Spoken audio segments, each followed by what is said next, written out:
In today's video, I'm going to teach you Activate 3D Rotate.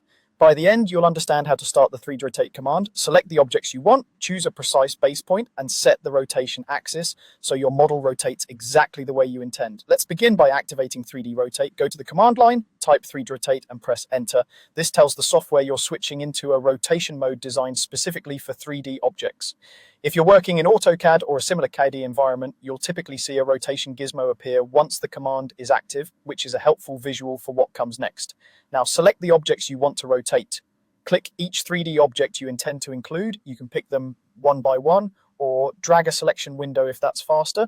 Take a moment to make sure your selection is clean. Accidentally grabbing an extra solid or leaving out a component can throw off your result. When you're confident you've got the right objects, press Enter to confirm your selection and move on.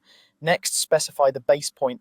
Think of this as your pivot, the exact point in space about which the objects will rotate. Click a point that gives you the control you need. For example, choose a corner, a center point, or a key feature on the model.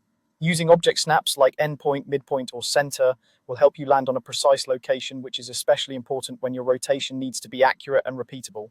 The base point you pick here governs how everything swings, so choose it with intention. Finally, set the rotation axis.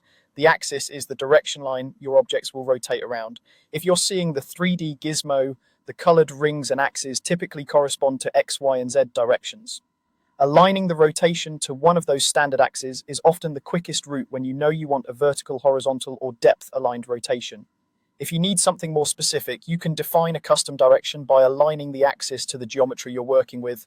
The key idea is that the axis determines the path of the rotation, and a well-chosen axis ensures your result is predictable and aligned with your design intent. And that's it. You've activated 3D Rotate, selected your objects, set a precise base point, and defined the rotation axis. With those fundamentals in place, you're ready to control rotations confidently in your 3D workflow.